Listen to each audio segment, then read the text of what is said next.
Commissioner, ladies and gentlemen, I'm delighted to be here today and to represent an organisation with a very long tradition of seeking women's rights and advocating for policies that respect women and families. Our National President, Anne-Marie Dennison, had intended to be with you today, but at the last minute she couldn't make it, and she asked me to speak on her behalf. In 2010, next year, the ICA celebrates its centenary.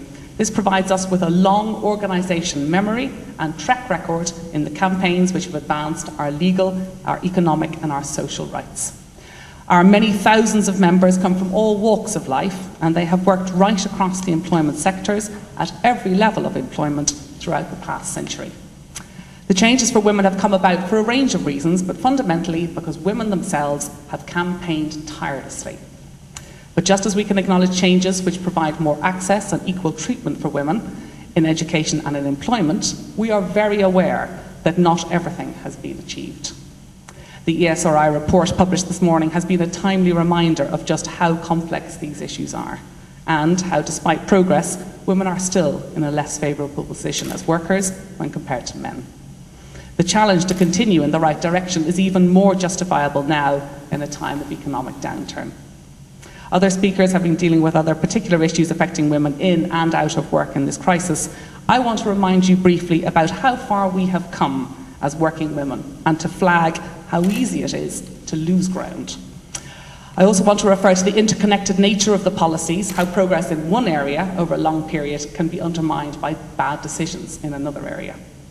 For many of our older ICA members, historic discrimination such as the absolute barrier to certain types of work and professions, the marriage bar as we've mentioned already, unequal pay, many of these things were realities for them in their working lives, but the impact of those discriminations are a current reality.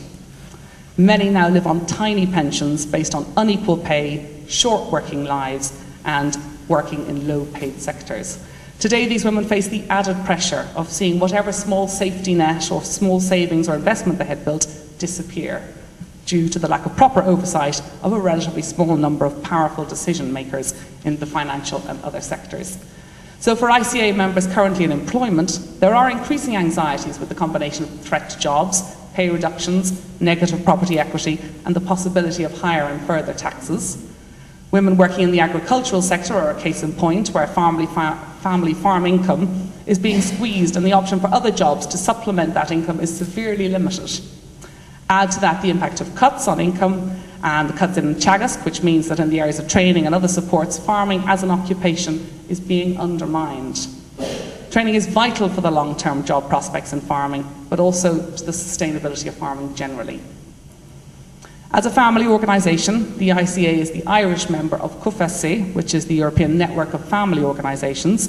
We take a broad view on issues through women's eyes, and we believe that social and economic policy must sustain not only the economic prospects of the country, but also the cohesion of the community and the dignity of the individual. The ICA is strongly non-party political, but has always taken an active role in the political debates of the time. So over the past year, the Lisbon Treaty has been the focus of much discussion, and our members want to be certain that it is the right next step for the community of states now. Among the issues for us is whether the treaty will continue to strengthen the EU in the interest of its citizens and shape policies which support women and the family, particularly in the instance where employment opportunity and protection is concerned. In a time of change, people are often sceptical and fearful. There's no denying that the changes around us today are exceptional and that the price we are paying for bad decisions in the past is having a negative impact on many and will continue to do so. The ICA believes that it is very important, as new policies emerge about employment, generally about pensions and pay and other related issues, that the gender perspective be kept at the centre of these developments. If we lose ground now, if we allow policies to be created for short-term solutions, knowing that they have long-term and discriminatory impacts on women, we will then be adding a new layer of economic mistakes to those which have brought us to this situation. Our experience in the ICA has been that the collective voice of Europe is a vital component in informing policy and women's employment rights and opportunities in particular. It has proved generally capable of balancing different interests while respecting differences and holding on to the key and core principles such as equality and non-discrimination. It is our hope that this will continue. Thank you.